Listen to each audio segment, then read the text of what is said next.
बंदी छोड़ सतगुरु रामपाल जी परमेश्वर जी की जय हो।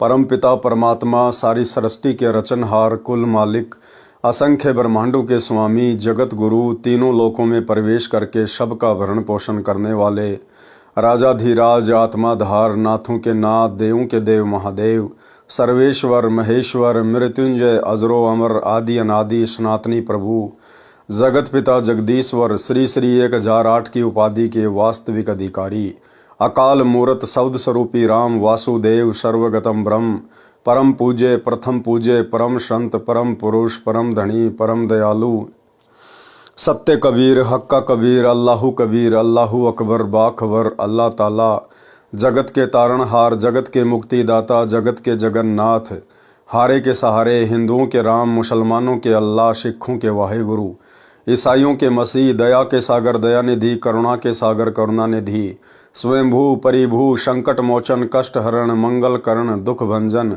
अविगत कबीर निर्विकार निर्विषम परमात्मा अलय अलेख सतगुरु आदि अनादि सतगुरु असली मर्यादा पुरुषोत्तम असली राम असली कृष्ण असली घनश्याम असली मुरारी राजाओं के राजा महाराजाओं के महाराजा शहंशाहों के शहंशाह सम्राटों के सम्राट भगवानों के भगवान अल्लाहों के अल्लाह प्रभुओं के प्रभु मसीहाओं के मसीह सच्चे वाहेगुरु बाबाओं के बाबा पीरों के पीर सेठों के सेठ जगत सेठ सावड़सा सेठ सर्वगुण संपन्न अनंत कोटि कलाओं के स्वामी अनंत कोटि ब्रह्मांडों के नायक योगियों में महायोगी ध्यानियों में महाध्यानी सिद्धों में परम सिद्ध ज्ञानियों में तत्वज्ञानी ब्रह्म ज्ञानी महाज्ञानी परम ज्ञानी सर्वश्रेष्ठ ज्ञानी विज्ञानी युवा कबीर समर्थ कबीर असमवात अमित ओझा सच्चे रहनुमा करीम अल्लाह सुभान अल्लाह दुनिया के अंतिम पैगंबर 8 सितंबर 1951 से गांव धनाना जिला सोनीपत हरियाणा भारतवर्ष की पावन भूमि पे प्रकट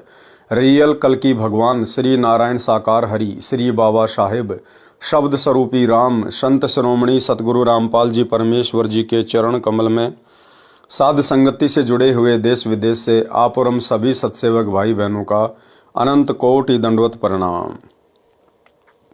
सत्साई भाई और बहनों, दया पूज्य गुरुदेव भगवान की सारी सृष्टि के रचनहार की सतगुरु रामपाल जी परमेश्वर जी की जिनके विशेष आशीर्वाद से शुभ आशीर्वाद से आप और हम सभी सत्सेवक भाई बहन साध संगति से जुड़कर अपनी आत्मा के कल्याणार्थ हेतु गुरुदेव के तत्व ज्ञान को आधार बनाकर भक्ति मार्ग पर अपने मोक्ष के लिए निरंतर आगे की ओर बढ़ रहे हैं। भाई और बहनों, पूज्य गुरुदेव जी के कर कमल से लिखित पवित्र पुस्तक मुक्ति बोध के ऊपर वीडियो बनाने की श्रृंखला जारी है। इसी श्रृंखला में आज हमारा ये 17वें नंबर का वीडियो है। आज के वीडियो में गुरुदेव भगवान ने इस पुस्तक में सेऊ शम्मन की कथा और अब्राहिम सुल्तान की कथा को शामिल किया है, परंतु इस कथा को आप और हम सभी सत्सेवक भाई बहन कबीर सागर के सरलार्थ के दौरान जो वीडियो बने थे उन वीडियो में बहुत अच्छे से कर चुके हैं, देख चुके हैं, समझ चुके हैं। इसलिए आज हम केवल सेऊ शम्मन से संबंधित जो आदरणीय गरीबदास जी के ग्रंथ साहिब में वाणियां हैं, केवल हम उन अमर वाणियों को पढ़ेंगे। उसके बाद हम सीधा मीराबाई की कथा के ऊपर आगे बढ़ेंगे। तो भाई और बहनों, शुरुआत करते हैं पूज्य गुरुदेव जी के आशीर्वाद से। पवित्र ग्रंथ मुक्ति बोध पेज नंबर 142 सेव यानी शिव तथा शम्मन की कथा। अचला के अंग की वाणी नंबर 148 190 में है। अचला के अंग से वाणी नंबर 148 से 190। गरीब सम्मन के सतगुरु गए संग फरीद कमाल सतटोहन को उतरे हो सतगुरु अब्दाल। यानी एक समय कबीर परमेश्वर सतगुरु रामपाल जी भगवान आज से लगभग 550-600 वर्ष पहले अपने भगत शम्मन के घर पर गए और साथ में अपने 2 शिष्य कमाल और शेख फरीद को भी ले लिया। गरीब सम्मन ने की पूछिया अनका कहो विचार सतगुरु आए पाहू ने क्या दीजे जो नार। अब जैसे घर पर अपने गुरुदेव भगवान को देखा खुशी का कोई ठिकाना नहीं रहा और उसके बाद में सम्मन ने अपनी पत्नी नेकी से जाकर पूछा कि गुरुदेव भगवान घर पर आए हैं, भोजन भंडारे की क्या व्यवस्था है। गरीब नेकी सम्मन से कहे अन्ना ही घर मोरी, सतगुरु के प्रसाद को घर लाओ कोई फोरी। अब नेकी ने कहा कि भाई गुरुदेव भगवान के भोजन के लिए, उनको भोग लगाने के लिए घर में तो अनाज का दाना भी नहीं है, और ऐसा करो आप किसी का घर फोड़ के, यानी जैसे तैसे करके आप गुरुदेव भगवान के लिए अन्न लेके आओ। अगर परमात्मा इस नगर से भूखे चले गए तो सत्यानाश हो जाएगा। गरीब मांग्या मिले ना कर्ज दे, आन बनी बहु भीर, कहीं नेकी क्या कीजिए ल्या धरे तुम्हारा चीर। अब नेकी ने कहा कि ना तो कोई हमारे को जो है कर्जा दे रहा है, ना हमें कोई मांगने से दे रहा है, ना कोई उधार दे रहा है, तो क्या करें ऐसे में। तो सम्मन ने कहा कि तुम्हारा जो ये चीर है ना, जो तुमने कपड़ा ओढ़ रखा अपने सिर पे, जो चुंदड़ी है, इसको गिरवी रख के आ जा, बाद में छुड़वा लेंगे। और गुरुदेव भगवान के लिए 2-3 सेर आटा ले आ। तो नेकी ने क्या कहा, गरीब धरने लायक चीर कित पाट्या पटल मोही, सम्मन से नेकी कहें चोरी जाओ तो ही। अब नेकी ने कहा कि ये तो जगह जगह से फटा हुआ है, ये तो गिरवी रखने के लायक भी नहीं है। मैं तो गई थी 1-2 के पास में, लेकिन उन्होंने मना कर दिया, कुछ तो ये कहकर कि ये तुम्हारा चीर जो है ये फटा हुआ है। दूसरा ये कि नेकी और सम्मन माता बहनों को चूड़ियां पहनाने का कार्य किया करते थे, मणियार का काम।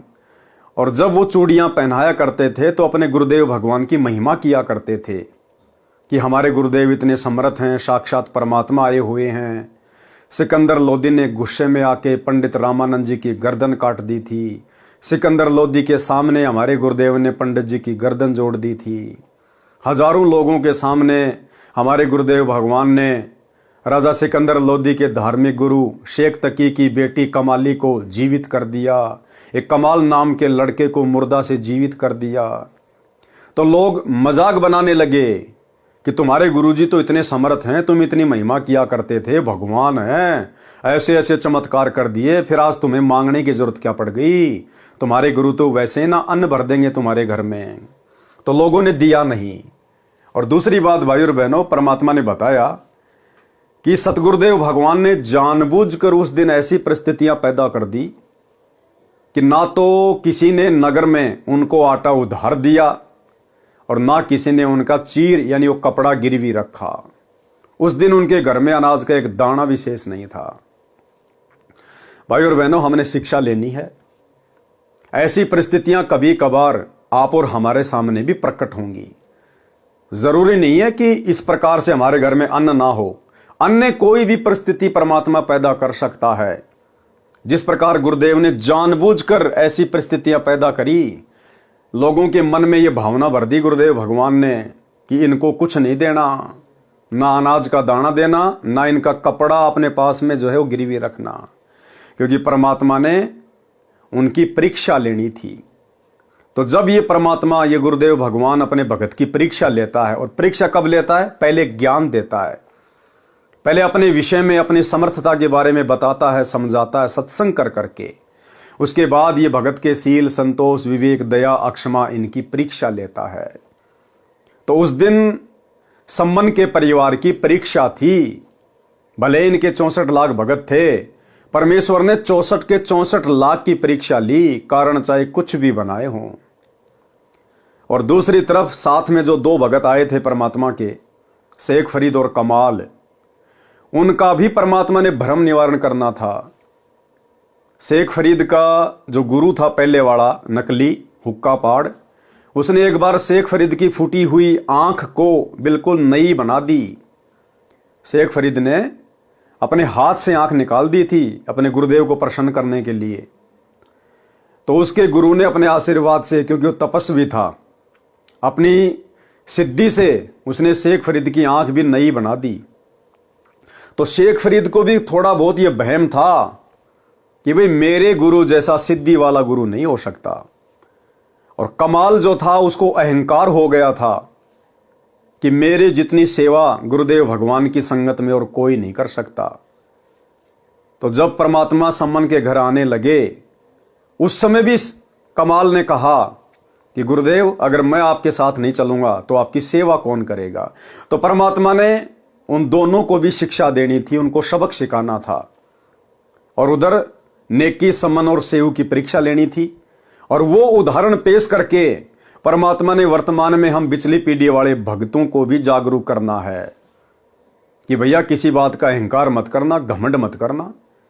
अगर कोई 1,00,000, 2,00,000 रुपये, 10 लाख रुपये, 1 करोड़ रुपये अगर दान कर रहा है या कोई बहुत बड़ी सेवा कर रहा है, तो अपने मन में कोई घमंड मत लेके आना, अहंकार मत लेके आना। तुम्हारे जैसे दानी, तुम्हारे जैसे बलिदानी ना जाने कितने होके जा लिए हैं। उनके जैसी कुर्बानियां तुम वर्तमान में नहीं कर सकते हो, जो कुर्बानियां आज से पहले तुम्हारे भगत भाई बहन दे चुके हैं। तो क्या कहा नेकी ने, गरीब धरने लायक चीर कित, यानी ये गिरवी रखने के लायक कहाँ है कपड़ा, पाट्या पटल मोही, ये तो बीच बीच में से पटा हुआ है। सम्मन नेकी से कहे चोरी लाओ तो ही। अब सम्मन ने नेकी से कहा कि भैया अब तो चोरी करके लेके आना पड़ेगा। गरीब सेऊ माता से कहे चोरी खात्या नाही, माल बिराना मुसहरे जिनके सर बस जाही। अब उनका बेटा 10-12 साल का सेऊ, वो प्रतिदिन अपने माता पिता से सुना करता था, गुरुदेव के सत्संग में भी सुना करता था कि भाई भक्तों ने चोरी नहीं करनी चाहिए, जो चोरी का धन खाते हैं उनका तो सर्वस्व नष्ट होता है। तो जब सेऊ ने इस प्रकार की बात सुनी अपने पिता के मुख से, तो तुरंत बोल पड़ा कि माताजी, पिताजी, चोरी करना तो पाप है, गुरुजी भी मना करते हैं, आप भी मुझे प्रतिदिन यही शिक्षा दिया करती थी, फिर आज चोरी क्यों। तो नेकी ने क्या कहा, गरीब माता पुत्र से कहे सुन सेऊ सुर ज्ञान, या में नहीं अकाज है चोरी कर दे दान।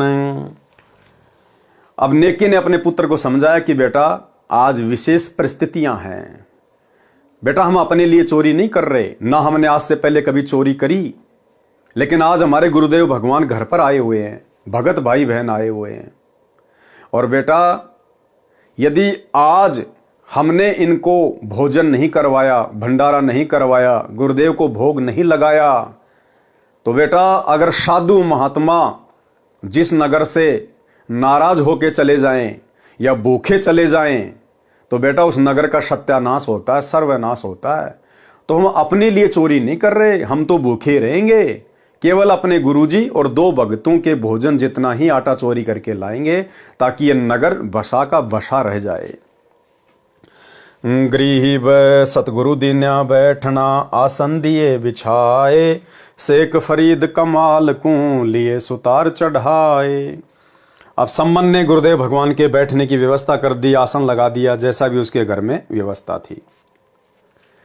गरीब शब्द उचारे धुन कर, सतगुरु आए आज, सम्मन से नेकी कहें घर में नाही नाज। अब दोनों बड़े चिंतित हो गए और आपस में बातचीत करने लगे कि भाई आज पहली बार तो हमारे भगवान, हमारे परमात्मा गुरुदेव घर पर आए हैं और आज उनको खिलाने के लिए अन्न भी नहीं है।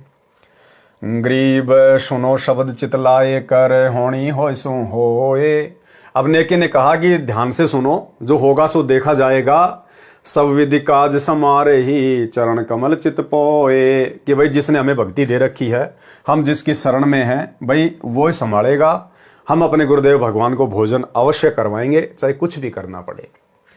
गरीब सतगुरु आए पाहू ने, मैं मानी करी शाह, सेऊ माता से कहे सीच बेच धरस्या। अब आपस में ये बातें परिवार वाले कर ही रहे थे कि भाई सतगुरुदेव पहली बार तो मेहमान बन के हमारे घर पे आए हैं और आज उनके लिए भोग प्रसाद भी नहीं है। तो सेऊ अपनी माता से कह रहा है कि माता चाहे शीश काटना पड़ जाए, चाहे सिर चला जाए हमारा, लेकिन गुरुदेव भगवान के लिए हम भोजन की व्यवस्था अवश्य करेंगे। गरीब सुन रे पुत्र शिरोमणि, नेकी कहे निराठी, सतगुरु आए पाहू ने करो शीश की साटी। अब नेकी ने कहा कि बेटा आज गुरुदेव भगवान हमारे घर पे आए हैं और बेटा जैसे तैसे आज हमने अपने परमात्मा के भोजन के लिए व्यवस्था करनी है, चाहे शीश क्यों ना देना पड़े। यानी परमात्मा ने ऐसी भावना भर दी उनके अंदर कि आज हम अपने गुरुदेव भगवान के लिए कुछ भी करेंगे, क्योंकि भाई और बहनों, परमात्मा जब भगत की परीक्षा लेता है तो कुम्हार की तरह नीचे हाथ भी रखता है और ऊपर से चोट मारता है। गरीब शेख फरीद कमाल को बोले वचन सुशील, सम्मन से सतगुरु कहें भोजन की क्या ढील। यानी सम्मन से गुरुदेव भगवान ने कहा कि भाई भोजन में ढील क्यों हो रही है, भाई सम्मन भोजन की क्या व्यवस्था है। और उधर से शेख फरीद और कमाल ने भी यही कहा कि भाई भोजन की क्या व्यवस्था है, गुरुदेव भगवान को भूखा रखोगे क्या। गरीब सतगुरु से सम्मन कहें करो ध्यान स्नान, भोजन पाक सिलाए स्या उगमे ते ही भान। अब सम्मन ने बड़ी आधीनी से, बड़े प्रेम से अपने गुरुदेव भगवान से कहा, क्योंकि सम्मन को पता था कि महापुरुष संकेतों की भाषा समझ जाते हैं। तो सम्मन ने हाथ जोड़कर आधीनी से कहा कि हे गुरुदेव भगवान, आप स्नान कीजिए, अपना ध्यान कीजिए, भक्ति भाव कीजिए। और गुरुदेव भगवान, रात्रि काफी हो गई है, जैसे सूर्य उदय होगा उसी समय आपके सामने भोजन प्रस्तुत कर दिया जाएगा। गरीब अर्धरात चोरी चले सेऊ सम्मन साथ, कुंबल दीन्या जाए कर नाज लग्या जहां हाथ। अब पूज्य गुरुदेव भगवान तो विश्राम के लिए अपना चारपाई पर लेट गए। अब आधी रात्रि तीनों ने सलाह की, सम्मन और सेऊ दोनों चोरी करने के लिए घर से निकल पड़े। गरीब कुंबल में सेऊ बड़े लाई बड़ी जू बेर, हम तो फांके ही रहे तुम लाइयो 3 शेर। अब लाला जी की दुकान में सेंध मार दी, सुराग कर लिया चोरी करने के लिए।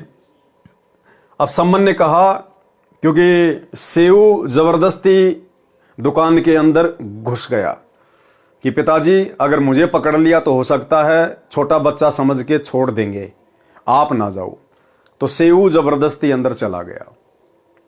पीछे से सम्मन ने कहा कि बेटा हम तो भूखे रह लेंगे, केवल मेहमानों के जितना 3 सेर आटा ही लेके आना, 3 किलो आटा ही लाना, हम तो फाके ही रहे, यानी हम तो भूखे रहेंगे, तुम लाइयो 3 शेर।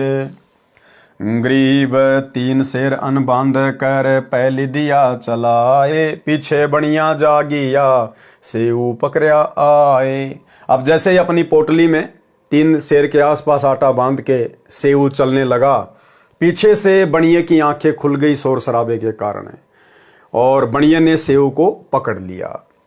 गरीब चोर चोर बनिया कर सेऊ पकड़ी मोन, ठाड्यो काहे बोलिए 3 शेर लिया चोन। अब बनिया ने शोर मचाना शुरू कर दिया, चोर चोर। तो सेऊ ने कहा कि भाई इतना क्यों चिल्ला रहा है सेठ जी, खाली 3 किलो ही तो चून लिया है, 3 किलो ही तो आटा लिया है।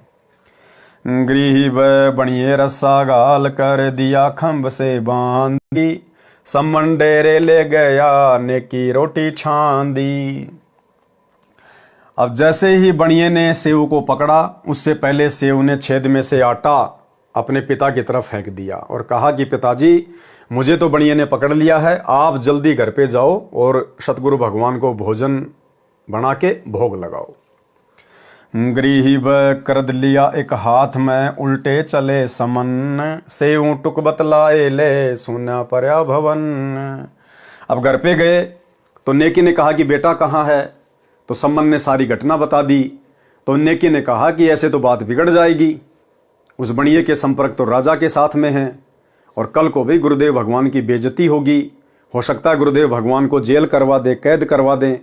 हम भोजन तो गुरुदेव भगवान को करवा नहीं पाए और उल्टा गुरुदेव भगवान को सजा और हो जाएगी। तो आप ऐसा करो, ये कर्द लेके जाओ, छुर्रा लेके जाओ और बेटे की गर्दन काट के लेके आ जाओ। अब भाई और बहनों, जब परमात्मा ने कोई उदाहरण पेश करना होता है, कोई लीला करता है, तो परमात्मा अपने आत्माओं में इसी प्रकार से प्रेरणा भर देता है। वो आत्मा फिर कोई भी कुर्बानी देने से पीछे नहीं हटती है। तो नेकी ने कहा कि ये कर्द लेके जाओ और सेऊ की गर्दन काट के ले आओ।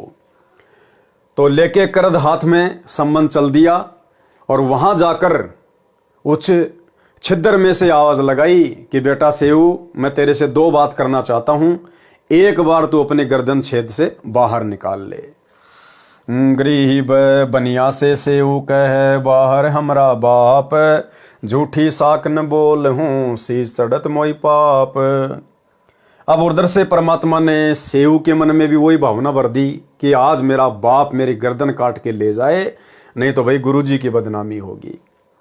तो बनिए से सेऊ ने कहा कि सेठ जी मेरा रस्सा थोड़ा सा ढीला कर दो, बाहर मेरे पिताजी खड़े हैं, मैं उनसे दो बात करना चाहता हूं। मैं आपसे झूठ नहीं बोल रहा, मुझे मेरे परमात्मा की सौगंध है, झूठी साख न बोले हूं शीश चढ़त मोई पाप, कि हम भगत हैं, हम झूठ नहीं बोलते, नहीं तो हमारे पाप चढ़ेगा।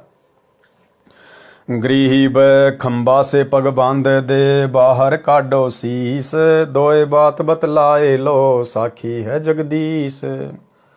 सेव ने कहा कि यदि आपको मेरे ऊपर विश्वास नहीं है, पहली बात तो हम भगत हैं, हम भगेंगे नहीं क्योंकि हमने चोरी नहीं करी है। फिर भी अगर आपको विश्वास नहीं है सेठ जी, तो आप मेरा जो रस्सा है इसको खंबे से बांध दो, थोड़ा ढीला कर दो, ताकि मैं अपने पिता से दो बातें कर सकूं। मुझे परमात्मा की सौगंध है, मैं भागूंगा नहीं। गरीब पिता शीस सिर काट ले सन्मुख करद चलाए, ताक बीच धर दीजियो बनिए पकड़े पाए। अब परमात्मा ने सेऊ के मन में भी वही प्रेरणा भर दी, और सेऊ ने छिद्र में से शीस निकालकर अपने पिता से कहा कि पिता आप मेरा शीस काट के ले जाओ, नहीं तो गुरुजी की बदनामी हो जाएगी। अगर आप मेरे बाप हो तो मेरा शीस काट लो। गरीब सम्मन करद चलाई या सन्मुख काट्या शीस, काटत ही कस क्या नहीं दृढ़ है विश्व बीस। अब इतना कहते ही सम्मन के मन में और जोश उत्पन्न हो गया, और अपने पुत्र का उसने सिर काट लिया। बिल्कुल भी नहीं कसक्या, यानी जरा भी विचलित नहीं हुआ, और बिल्कुल ऐसा रहा दृढ़। गरीब शीस काट घर ले गया ताक बीच धर दीन, नेकी करे रसोई या ज्ञान ध्यान परवीन। अब देखो भाई और बहनों, अपने बेटे के शीस की कुर्बानी तो राजा मोर ध्वज ने भी दी थी। राजा और रानी दोनों ने अपने बेटे को ताम्र ध्वज को आरे से काट दिया था, लेकिन उन्होंने काटा कब? जब साधु ने, श्री कृष्ण जी जो संत रूप में थे, साधु रूप में थे, उन्होंने आदेश दिया, तब अपने पुत्र का सिर काटा। और एक कुर्बानी सम्मन ने भी दी, नेकी ने भी दी। इन्होंने कहा नहीं कि अपने बेटे का सिर काट। इसलिए सेऊ सम्मन और नेकी की जो कुर्बानी है वो मोर ध्वज और उसके पुत्र ताम्र ध्वज से लाखों गुना बढ़ के है, लाखों गुना बढ़ के। आने वाले समय में भक्ति इतिहास में जो भक्ति योग ये चल चुका है, गुरुदेव भगवान के द्वारा शुरू कर दिया गया है, यथार्थ 13वां कबीर पंथ, जो हजारों लाखों साल चलेगा।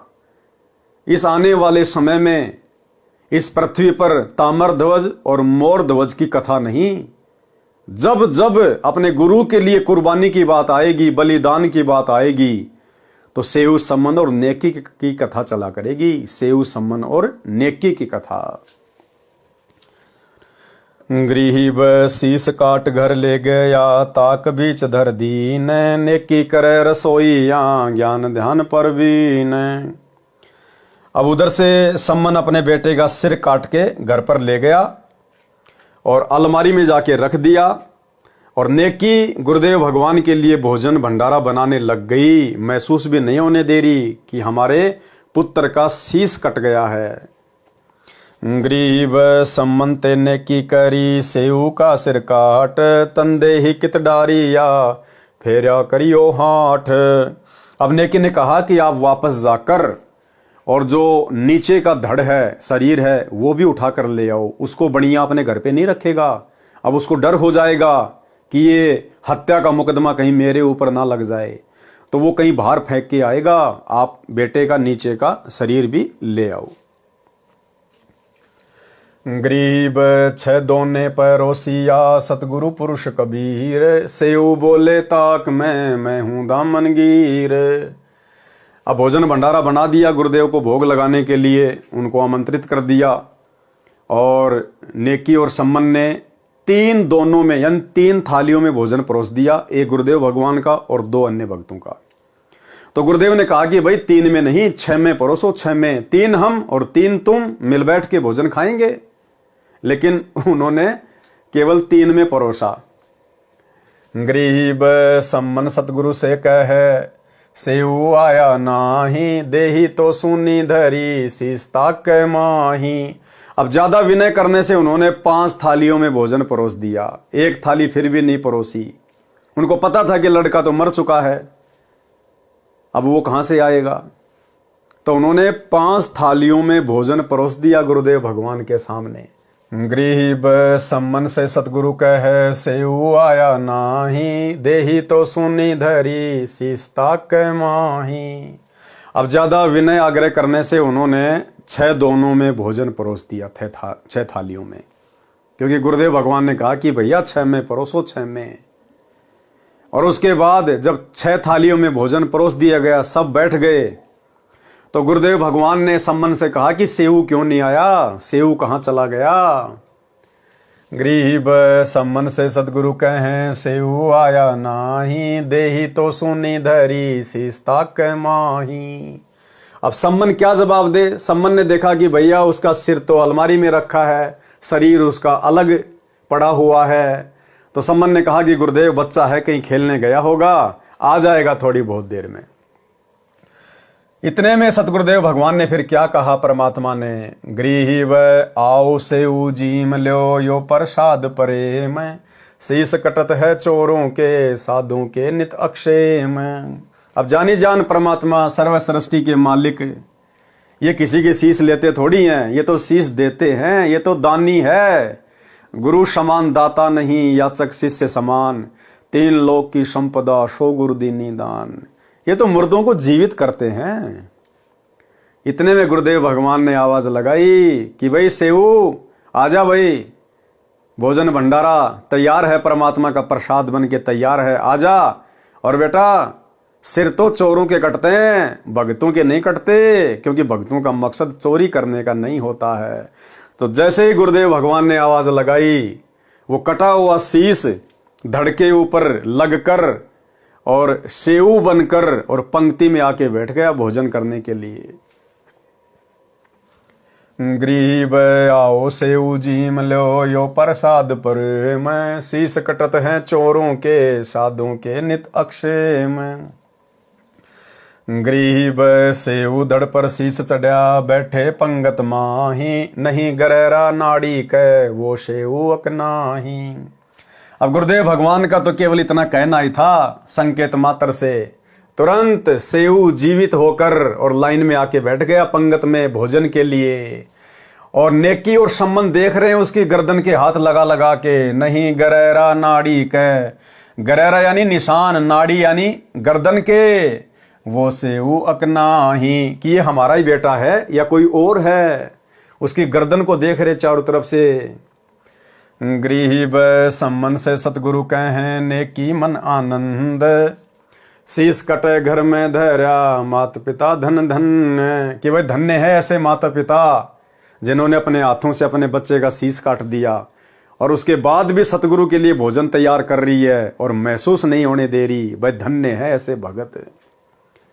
गरीब सतगुरु से सम्मन कहे, सुनो फरीद गल, इब कह सतगुरु आए सी, देसी शीस पहल। अब देखो भाई और बहनों, बलिदान में अंतर है। ऐसी बात नहीं है कि आज आत्मा इस प्रकार का बलिदान नहीं कर सकती, इससे भी बढ़ चढ़ के बलिदान आज दे सकते हैं भगत। क्यों? क्योंकि आज हमें समर्थ की समर्थता का पता चल गया, आज हमें गुरुदेव भगवान का पता चल गया, आज हमें गुरुदेव भगवान ने मूल ज्ञान दे दिया, भक्ति मार्ग का पूरा कोर्स दे दिया। तो कोई निर्भाग्य आत्मा होगी जो पीछे हटेगी सतगुरु के कहने से, अन्यथा आज वर्तमान में अपना शीश देने से, कितनी भी बड़ी से बड़ी कुर्बानी देने से कोई भगत पीछे नहीं हटेगा। लेकिन भाई और बहनों, जो कुर्बानी, जो बलिदानी उस समय सेऊ सम्मन और नेकी ने की, आज हम उसकी बराबरी नहीं कर सकते। चाहे कितना ही कुछ कर दें हम, लेकिन उन आत्माओं की बराबरी नहीं हो सकती। क्योंकि आज यदि हम शीश देंगे भी, तो आज तो हमें पता है, अंदर से विश्वास है कि अगर शीश काट भी दिया तो गुरुजी जीवित कर देंगे, गुरुजी भगवान हैं।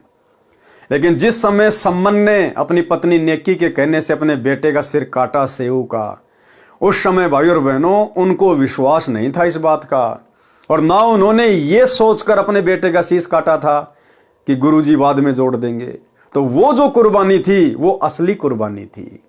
वैसी कुर्बानी आज आप और हम भाई बहन नहीं दे सकते। गृही व सतगुरु से सम्मन कहें सुनो फरीद गल, इब के सतगुरु आए सी देसी शीस पहल। गृही व सतगुरु से नेकी कहे सुनो फरीद बात, आदि भक्ति कमाई या रहे पिता पुत्र नहीं साथ। कि हमने तो आदि कुर्बानी दी है, जबकि दोनों बाप बेटों ने अपना शीश दे देना चाहिए था।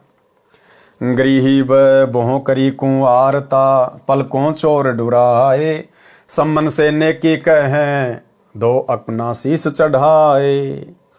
अब नेकी ने क्या कहा कि हे परमात्मा, अगर बस चलता तो परमात्मा अपनी बाहों से आपकी थाली पकड़ के आरती उतारती। और जो पलकों के बाल है ना, ये पलकों के बाल, परमात्मा इससे मैं आपके ऊपर जो है वो चवर करती।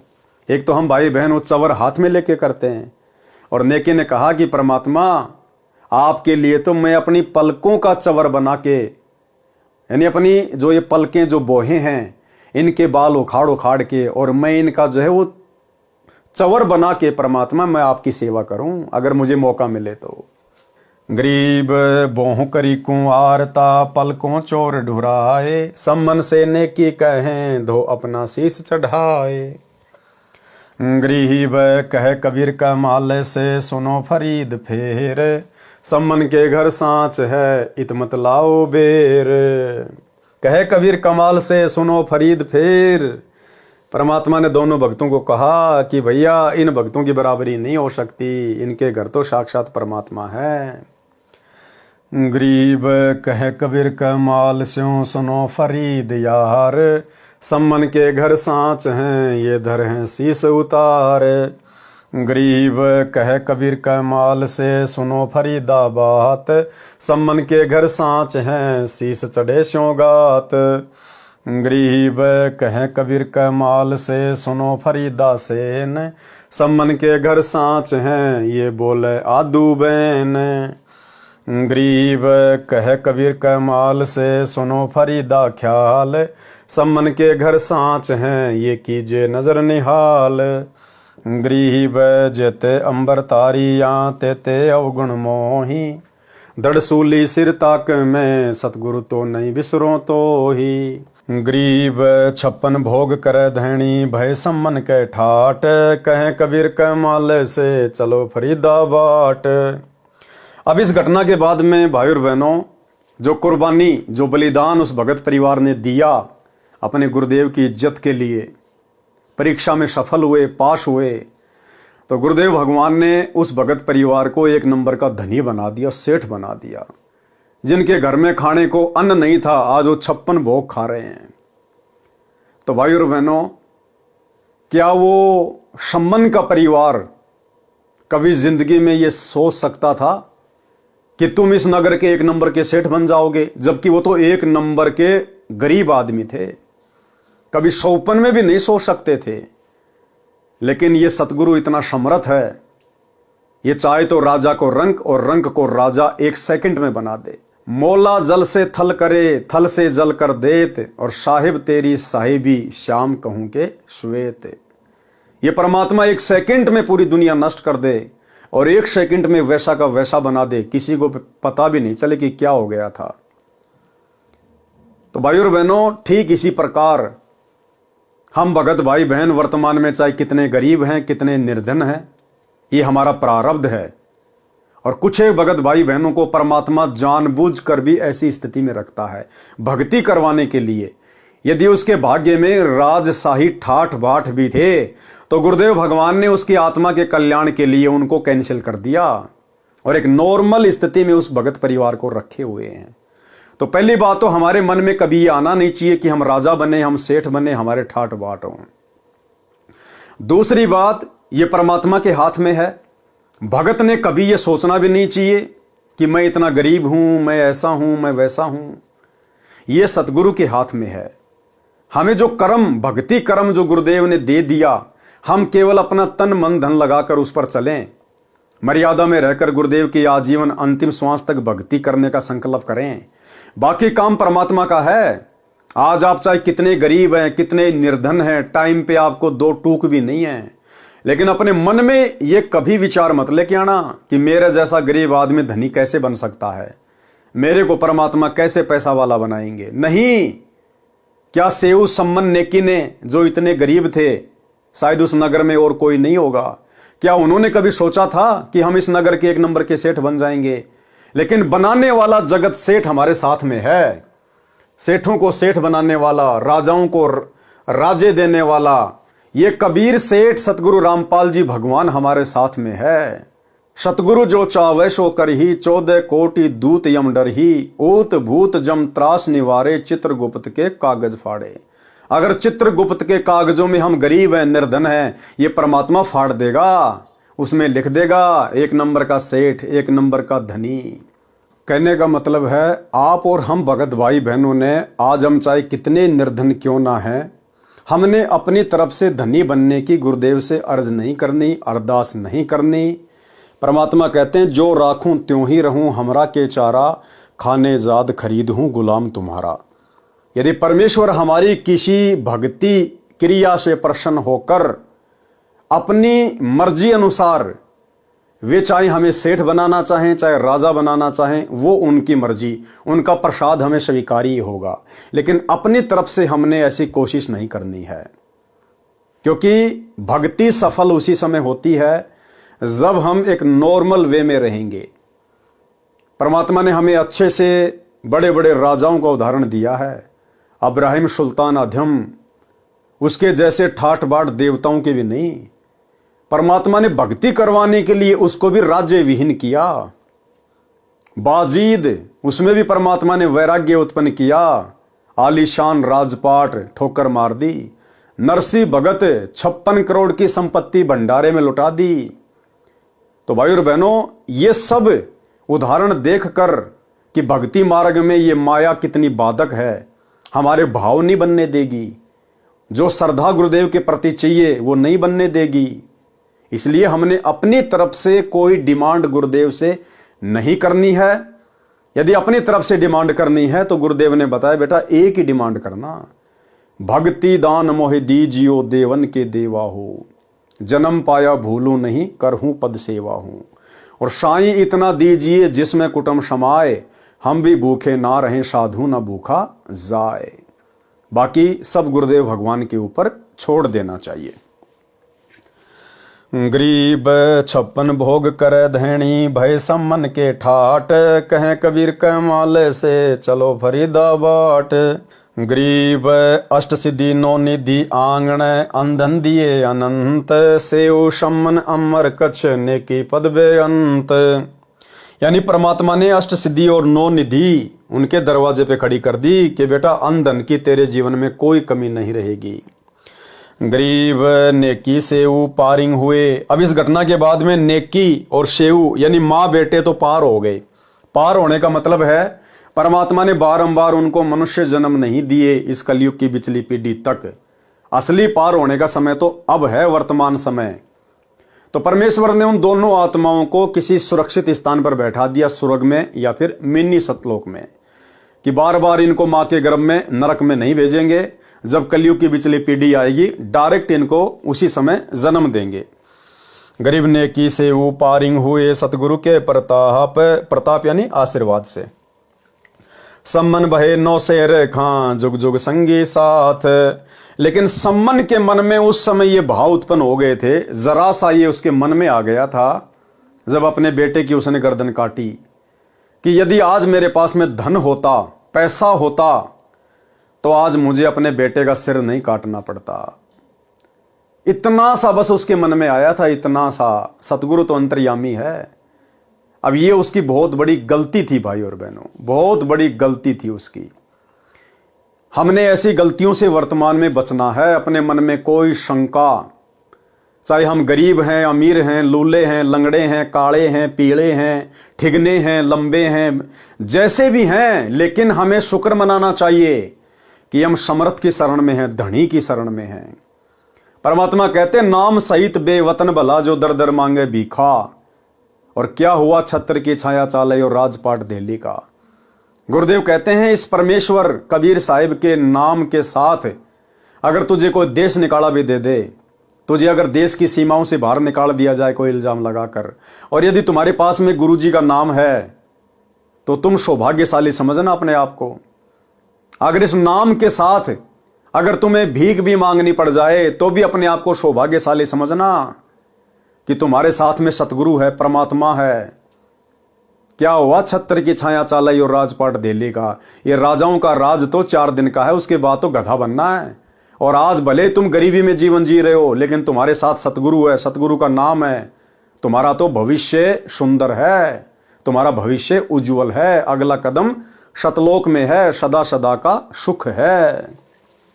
गृह नेकी से उपारिंग हुए सतगुरु के प्रताप, सम्मन भय नौ शेर खां जुग जुग संगी साथ। तो मन में जरा सी भावना आ गई थी कि यदि मेरे पास में धन होता तो बेटा नहीं काटना पड़ता। अब परमात्मा भी परमात्मा भैया, वो अपने भगत की इच्छा रखता नहीं है, जो मर्जी इच्छा पाड़ लो। परमात्मा उसकी भक्ति के प्रतिफल में, उसकी कुर्बानी के प्रतिफल में उसकी हर इच्छा पूरी करेगा। तो सम्मन के मन में जो जरा सा दोष आया था, मन में जो बात आई थी, गुरु जी के प्रति दोष नहीं आया, भक्ति के प्रति दोष नहीं आया। मन में ये आ गया कि अगर आज मेरे पास धन होता, पैसा होता तो बेटा नहीं काटना पड़ता। उसके प्रतिफल में उसके अंदर वो इच्छा रह गई धनी बनने की, और उधर से उसने ऐसी कुर्बानी कर रखी, उसके बदले तो परमात्मा पता नहीं क्या दे दे। तो अगले जन्म में परमात्मा ने उसको 9 शेर खान नाम का बादशाह बना दिया, 1 नंबर का धनी राजा, 80 गंज खजाने जिसके, और सदा परमात्मा उसके साथ में भी रहे। सम्मन बहे 9 शेर खां जुग जुग संगी साथ। इस प्रकार ये परमात्मा अपनी आत्माओं के युगों युगों साथ में रहता है। सेऊ सम्मन की कथा। एक समय साहिब कबीर अपने भगत सम्मन के यहां अचानक 2 सेवकों कमाल व शेख फरीद के साथ पहुंच गए। सम्मन के घर कुल 3 प्राणी थे, सम्मन की पत्नी नेकी और सम्मन का पुत्र शिव यानी सेऊ। भगत सम्मन इतना गरीब था कि कई बार अन्न भी घर पर नहीं होता था, सारा परिवार भूखा सो जाया करता था। अब देखो भाई और बहनों, कितनी सहनशील आत्माएं थी, कितनी विवेकी आत्माएं थी, गुरु पर कितना विश्वास करते थे। कई बार तो भूखे भी सो जाते थे, लेकिन कभी अपने गुरु के प्रति मन में कोई दोष नहीं आया, कभी भक्ति छोड़ने का मन में नहीं आया कि काय की भक्ति है, इससे पहले तो हम देवी देवताओं की भक्ति करते थे, वो ही अच्छी थी, हमारे को भूखा तो नहीं सोना पड़ता था। सतगुरु से उपदेश लेने के बाद तो ऐसे ऐसे दिन देखने पड़ रहे हैं। आज का भगत तो मन में 100 विक्षेप पैदा कर ले, 100, लेकिन उस समय उन आत्माओं ने अपने गुरु जी के प्रति मन में विक्षेप तक पैदा नहीं किया। और कैसा निर्धन भगत है भाई और बहनों, इसको कहते हैं समदृष्टि। सतगुरु के लक्षण 4 बखाना। प्रथम वेद शास्त्र को ज्ञाना, दूजे हरि भक्ति मन कर्म वचन वाणी, तीजे समदृष्टि जानी, चौथे वेद विधि सब कर्मा। ये 4 गुण गुरु गुण जाना मर्मा। यानी ये 4 लक्षण बताएं सच्चे गुरु के। तो जो सच्चा गुरु होता है वो समदृष्टि भी होता है। अब बताओ, उस समय गुरुदेव भगवान के तो बड़े बड़े सेठ भी भगत थे। जब दिल्ली का राजा सिकंदर लोदी उनका शिष्य था, तो बहुत बड़े बड़े लोग भी उनके भगत थे, उनके शिष्य थे। लेकिन परमात्मा ने किस भगत के घर को चुना? सबसे निर्धन भगत के घर को। तो ये परमात्मा समदृष्टि है। हमने अपने मन में कभी ये दोष पैदा नहीं करना कि गुरुजी तो बड़े बड़े भक्तों के साथ में रहते हैं, बड़े बड़े भक्तों के साथ में गुरुजी रहते होंगे, गुरुजी का ध्यान तो अपने बड़े बड़े भक्तों की तरफ होगा। ये समदृष्टि परमात्मा है, वही काशी वाला जुला है वर्तमान में जो सतगुरु रामपाल जी भगवान है। और समदृष्टि क्या होता आने वाले समय में दिखाएगा ये परमात्मा। ये मौका सबको देता है, जैसे राजा सिकंदर लोदी को भी मौका दिया परमात्मा ने, वीर सिंह बघेल को मौका दिया, बिजली खां पठान को मौका दिया, और मौका फिर परमात्मा ने अपने निर्धन भगत, सांसारिक धन से निर्धन था, भक्ति का तो सेठ था, अपने सांसारिक धन से निर्धन भगत सेऊ संबंध और नेकी को भी दिया। तो भाई और बहनों, हमारे मन में कभी भी ये विचार नहीं आने चाहिए गुरुदेव भगवान के प्रति। ये समदृष्टि परमात्मा है, ये अपनी आत्मा देखता है। ये सांसारिक धन दौलत संपत्ति राजपाट नहीं देखता। ये अपनी सभी आत्माओं को समान रूप से प्यार करता है, एक नजर से देखता है ये परमात्मा। सारा परिवार भूखा सो जाता था। आज वही दिन था। भगत सम्मन ने अपने गुरुदेव कबीर साहब से पूछा कि साहब खाने का विचार बताएं, खाना कब खाओगे। कबीर साहब ने कहा कि भाई भूख लगी है, भोजन बनाओ। सम्मन अंदर घर में जाकर अपनी पत्नी नेकी से बोला कि अपने घर अपने गुरुदेव भगवान आए। कौन आए घर पे? गुरुदेव भगवान आए हैं, गुरुदेव भगवान, क्योंकि गुरु भगवान ही होता है। अब भाई और बहनों, सम्मन ने तो, नेकी ने तो अपने गुरुजी को भगवान मान लिया, लेकिन आज आप और हम नहीं मान पा रहे। आज सत्सेवक भाई बहनों को छोड़कर सतलोक आश्रमों से जुड़े हुए 90% भगत भाई बहन अपने गुरुजी को भगवान नहीं मानते। हाँ, बोलते रोजाना हैं, मेरे गुरुदेव भगवान दियो काट काल की फांसी। रोजाना संध्या आरती में बोलते हैं, लेकिन उनको अंदर से इस बात का भी ज्ञान नहीं है कि हमारे गुरुदेव स्वयं भगवान हैं। भगवान कौन? कबीर जी। हृदय से नहीं मानते, विश्वास नहीं है। और परमात्मा कहते हैं क्या होत हरि नाम से जो मन में ना ही विश्वास। अगर तेरे अंदर विश्वास नहीं है, तेरे भीतरले में अगर विश्वास नहीं है कि तेरा गुरु ही कबीर है, तो क्या फायदा उस भक्ति का? 2 कौड़ी की भक्ति है, फिर 2 कौड़ी की। तो रोजाना भाई बहन चिल्लाते हैं संध्या आरती में, मेरे गुरुदेव भगवान दियो काट काल की फांसी। लेकिन जब गुरु को भगवान मानने की बात आती है तो फेल हो जाते हैं। फिर जून के महीने में वो दाढ़ी मूछ वाली कबीर जी के समझे जाने वाली नकली मुर्दा फोटो को भगवान मान के उसका प्रकट दिवस मना लेते हैं। तो भाई और बहनों, ये दोगलापन है, और ये दोगलापन भक्ति में ज्यादा दिन नहीं चलेगा। तो क्या कहा? नेकी से बोला कि अपने घर गुरुदेव भगवान आए हैं, जल्दी से भोजन तैयार करो। तब नेकी ने कहा कि घर पर अन्न का एक दाना भी नहीं है। सम्मन ने कहा पड़ोस वालों से उधार मांग लाओ। नेकी ने कहा कि मैं मांगने गई थी, लेकिन किसी ने भी उधार आटा नहीं दिया। उन्होंने आटा होते हुए भी जानबूझकर नहीं दिया। आटा होते हुए भी जानबूझकर नहीं दिया, क्योंकि सतगुरु ने परीक्षा लेनी थी। सतगुरु ने जानबूझकर ऐसी परिस्थितियां पैदा करनी थी। यानी जब ये परमात्मा अपने भक्तों की परीक्षा लेता है, तो भाई और बहनों, परमात्मा ऐसी ही परिस्थितियां भगत के सामने पैदा कर देता है। अभी हिसार जेल से जो 73 नंबर की ऑडियो आई है, विशेष संदेश, उसमें परमात्मा ने हल्का सा जिक्र किया है सेऊ समन की कथा का। और गुरुदेव ने कहा कि सतगुरु ने उस परिवार की ऐसी परिस्थितियां पैदा कर दी जानबूझ के, उनको मांगने से भी आटा नहीं मिला। यानी उस दिन नगर से आटा ना मिलना उनके भाग्य में नहीं था, लेकिन सतगुरु ने जानबूझ के परिस्थितियां पैदा कर दी, ऐसा माहौल बना दिया गुरुदेव ने। आपने कथा सुनी है परमात्मा की अमरवाणी में, सेऊ और सम्मन और नेकी कितने हैंड टू माउथ थे, लेकिन समर्थ की शरण प्राप्त हो चुकी थी और उनके अंदर जो गुण थे वो भगत वाले थे। परमात्मा उनके घर जाते हैं, वहां जाने का उद्देश्य यही था कि इनके कर्म बनवा दूं,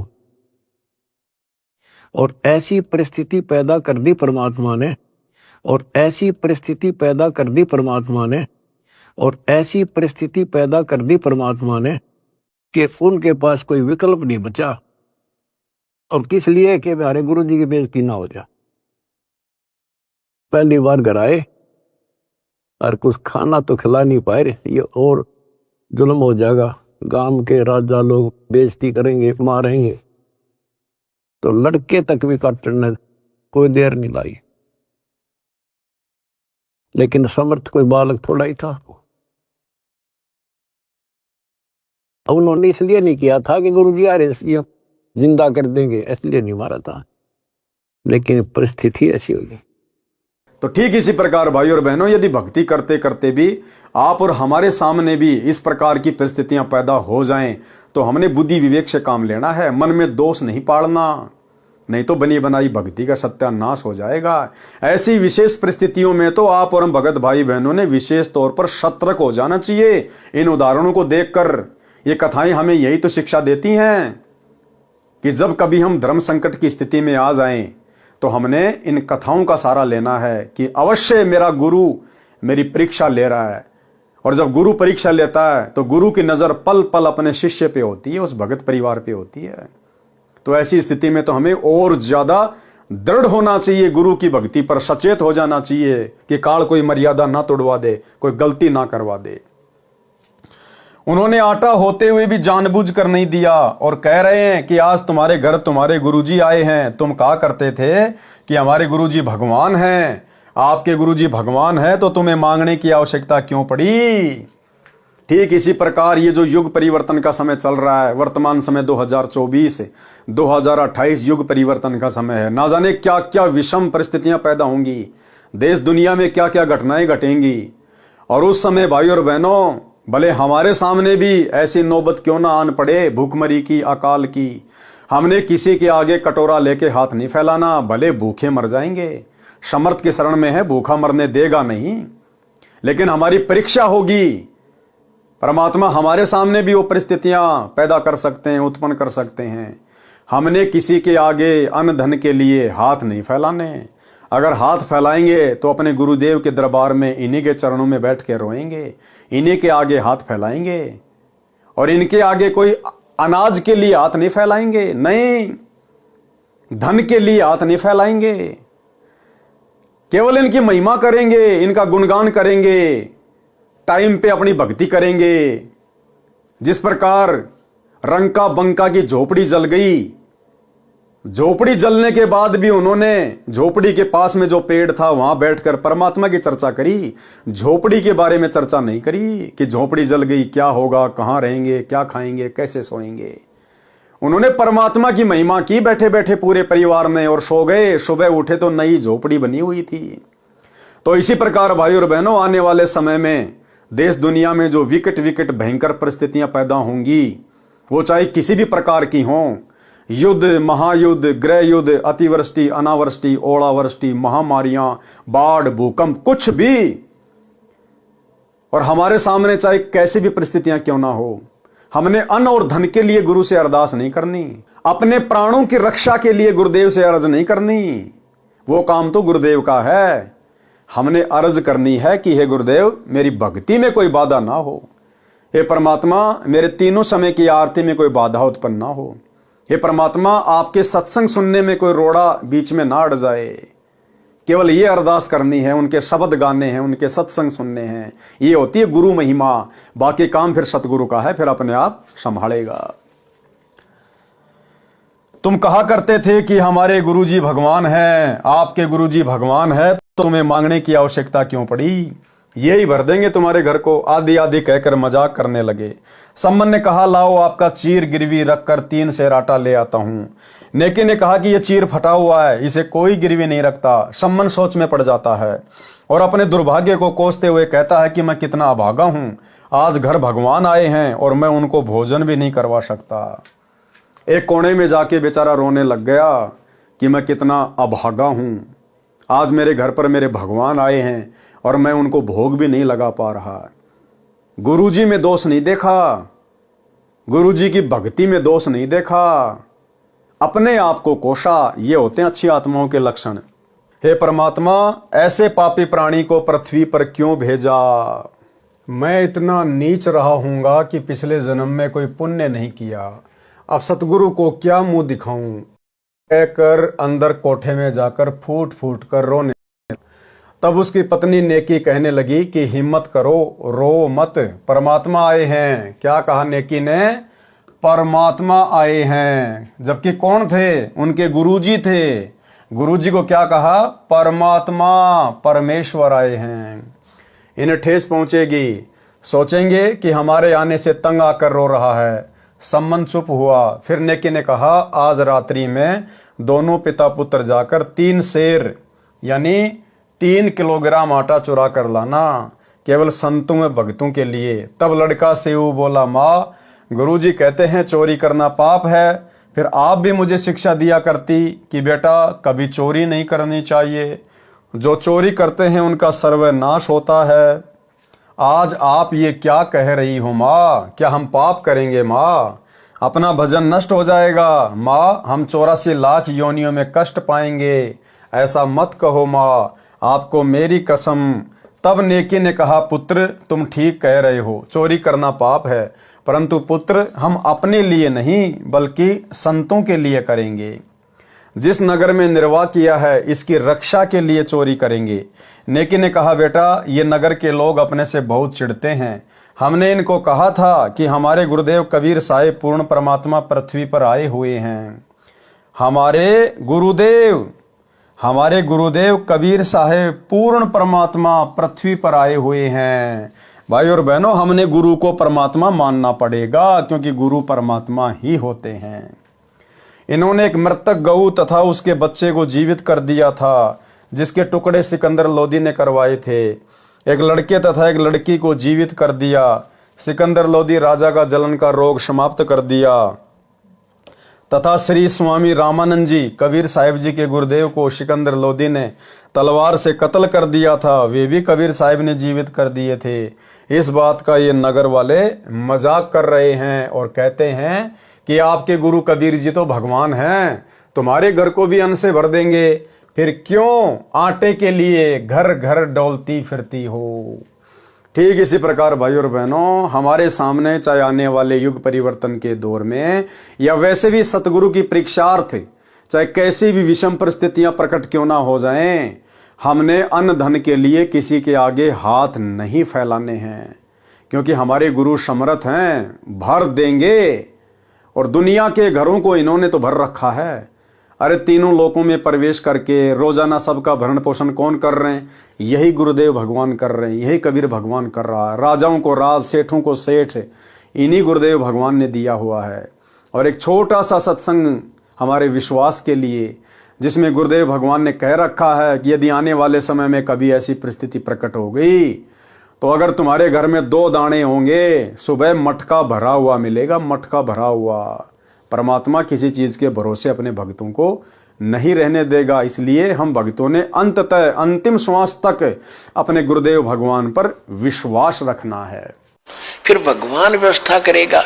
आपके घर में 2 दाने होंगे, तड़के भरा पाओगा मटका, पिप्पा भरा पाओगा आटे का, इस तरह कर देगा दाता आपके लिए।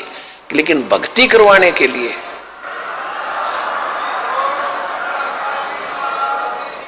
ये उनकी करेगा जो भक्ति करेंगे, और जो बकवाद चाहोगे वो अपना करते रहियो। ठीक है, जैसा भक्ति भजन करेंगे उनका लाभ मिल जाएगा, लेकिन वो समस्याएं खड़ी रह जाएंगी। बेटा ये नादान प्राणी है, यदि आज साहिब कबीर इस नगरी का अन्न खाए बिना चले गए तो काल भगवान भी इतना नाराज हो जाएगा कि कहीं इस नगरी को समाप्त ना कर दे। हे पुत्र, इस अनर्थ को बचाने के लिए अन्न की चोरी करनी है। हम नहीं खाएंगे, केवल अपने सतगुरु तथा आए भक्तों को प्रसाद बनाकर खिलाएंगे। ये कहकर नेकी की आंखों में आंसू भराए और कहा, पुत्र नाटियो मत, अर्थात मना मत करना। तब अपनी माँ की आंखों के आंसू पोंछता हुआ लड़का सेऊ कहने लगा, माँ रो मत, आपका पुत्र सेऊ आपके आदेश का पालन करेगा। माँ आप तो बहुत अच्छी हो न। अर्धरात्रि के समय दोनों पिता पुत्र चोरी करने के लिए चल दिए। एक सेठ की दुकान की दीवार में छिद्र किया। सम्मन ने कहा कि पुत्र मैं अंदर जाता हूं, यदि कोई व्यक्ति आ जाए तो धीरे से कह देना, मैं बाहर आटा पकड़ा दूंगा और लेकर भाग जाना। तब सेऊ ने कहा कि पिताजी मैं अंदर जाऊंगा, यदि मैं पकड़ा भी गया तो बच्चा समझकर माफ कर दिया जाऊंगा। सम्मन ने कहा, पुत्र यदि आपको पकड़कर मार दिया तो मैं और तेरी माँ कैसे जीवित रहेंगे? सेऊ प्रार्थना करता हुआ छिद्र द्वार से अंदर दुकान में प्रवेश कर गया। तब सम्मन ने कहा, पुत्र केवल 3 सेर आटा लाना, अधिक नहीं। लड़का सेऊ लगभग 3 सेर आटा अपनी फटी पुरानी चादर में बांधकर चलने लगा तो अंधेरे में तराजू के पलड़े पर पैर रख गया। जोरदार आवाज हुई जिससे दुकानदार जाग गया और सेऊ को चोर चोर करके पकड़ लिया और रस्से से बांध दिया। इससे पहले सेऊ ने वह चादर में बंधा हुआ आटा उस छिद्र से बाहर फेंक दिया और कहा, पिताजी मुझे सेठ ने पकड़ लिया है, आप आटा ले जाओ और सतगुरु व भक्तों को भोजन करवाना, मेरी चिंता मत करना। आटा लेकर सम्मन घर पर गया तो सेऊ को न पाकर नेकी ने पूछा, लड़का कहाँ है? सम्मन ने कहा उसे सेठ जी ने पकड़कर थंब से बांध दिया। तब नेकी ने कहा कि आप वापस जाओ, लड़के सेऊ का सिर काट लाओ, नहीं तो लड़के को पहचान कर अपने घर पर लाएंगे। फिर सतगुरु को देखकर नगर वाले कहेंगे कि ये हैं जो चोरी करवाते हैं। हो सकता है सतगुरुदेव को परेशान करें, हम पापी प्राणी अपने दाता को भोजन के स्थान पर कैद न दिखा दें। ये कहकर माँ अपने बेटे का सिर काटने के लिए अपने पति से कह रही है, वह भी गुरुदेव जी के लिए। सम्मन ने हाथ में करद लंबा छुर्रा लिया तथा दुकान पर जाकर कहा, बेटा एक बार गर्दन बाहर निकाल, कुछ जरूरी बातें करनी है, कल तो हम नहीं मिल पाएंगे, हो सकता है ये आपको मरवा दें। तब सेऊ उस सेठ यानी बनिए से कहता है कि सेठ जी बाहर मेरा बाप खड़ा है, कोई जरूरी बात करना चाहता है, कृपया करके मेरे रस्से को इतना ढीला कर दो कि मेरी गर्दन छिद्र से बाहर निकल जाए। तब सेठ ने उसकी बात को स्वीकार करके रस्सा इतना ढीला कर दिया कि गर्दन आसानी से बाहर निकल गई। तब सेऊ ने कहा कि पिताजी मेरी गर्दन काट दो, यदि आप मेरी गर्दन नहीं काटोगे तो आप मेरे पिता नहीं हो। मेरे को पहचान कर घर तक सेठ पहुंचेगा, राजा तक इसकी पहुंच है, ये अपने गुरुदेव को मरवा देगा। पिताजी हम क्या मुख दिखाएंगे। सम्मन ने एकदम कर्द मारी और सिर काटकर घर ले गया। सेठ ने लड़के का कत्ल हुआ देखकर उसके शव को घसीटकर साथ ही एक पजावा ईंटें पकाने का भट्टा था उस खंडर में डाल गया। जब नेकी ने सम्मन से कहा कि आप वापस जाओ और लड़के का धड़ भी बाहर मिलेगा, उठा लाओ, तब सम्मन दुकान पर पहुंचा। उस समय तक सेठ ने उस दुकान की दीवार के छिद्र को बंद कर दिया था। सम्मन ने शव की घसीट यानी चिन्हों को देखते हुए शव के पास पहुंचकर उसे उठा लाया, लाकर अंदर कोठे में रखकर ऊपर पुराने कपड़े गुद्दड़ डाल दिए और सिर को अलमारी के ताक यानी एक हिस्से में रखकर खिड़की बंद कर दी।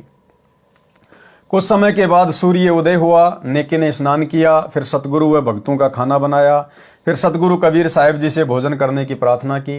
नेकी ने साहिब कबीर व दोनों भगत कमाल तथा शेख फरीद तीनों के सामने आदर के साथ भोजन परोस दिया। साहिब कबीर ने कहा, इसे 6 दोनों में डालकर आप तीनों भी साथ में बैठो, ये प्रेम प्रसाद पाओ। बहुत प्रार्थना करने पर भी साहिब कबीर नहीं माने तो 6 दोनों में प्रसाद परोसा गया। 5 प्रसाद के लिए बैठ गए। तब साहिब कबीर ने कहा, आओ सेऊ जीम लो, ये प्रसाद प्रेम, शीश कटत है चोरों के, साधुओं के नित अक्षेम। साहिब कबीर जी ने कहा कि सेऊ आओ भोजन पाओ, सिर तो चोरों के कटते हैं, संतों भक्तों के नहीं, उनको तो क्षमा होती है, क्योंकि भक्तों का उद्देश्य कोई गलत नहीं होता। साहिब कबीर ने इतना कहा था, उसी समय सेऊ के धड़ पर शीश लग गया। कटे हुए का कोई निशान भी गर्दन पर नहीं था तथा पंगत यानी पंक्ति में बैठकर भोजन करने लगा। गरीब सेऊ धड़ पर शीश चढ़ा, बैठा पंगत माही, नहीं गरेरा गर्दन पर वो सेऊ अकनाही। सम्मन तथा नेकी ने देखा कि गर्दन पर कोई चिन्ह भी नहीं है, लड़का जीवित कैसे हुआ। शंका हुई कि ये वही सेऊ है या कोई और। अंदर जाकर देखा तो वहां शव तथा शीश नहीं था, केवल रक्त के छींटे लगे थे, जो इस पापी मन के संशय को समाप्त करने के लिए प्रमाण बकाया था। ऐसी ऐसी बहुत लीलाएं साहिब कबीर ने की, जिनसे यह स्वयं सिद्ध है कि यही पूर्ण परमात्मा है। सामवेद संख्या नंबर 822 तथा ऋग्वेद मंडल 10 सूक्त 161 मंत्र 2 में कहा है कि कबीर देव अपने विधिवत साधक साथी की आयु बढ़ा देता है। तो भाइयों और बहनों, आज के वीडियो में हम केवल इतना ही लेंगे। आज के वीडियो में गुरुदेव भगवान ने सेऊ सम्मन और नेकी की कथा को शामिल किया था। इसके आगे राजा अब्राहिम सुल्तान अधम की कथा है। इस कथा को हम पहले कबीर सागर के सरलार्थ में बहुत अच्छे से पढ़ चुके हैं, इसलिए अगला वीडियो सीधा मीराबाई की कथा के ऊपर चलेगा। तब तक गुरुदेव भगवान हम सबको आज्ञा दें, इजाजत दें, आशीर्वाद दें। बंदी छोड़ सतगुरु रामपाल जी भगवान की जय हो।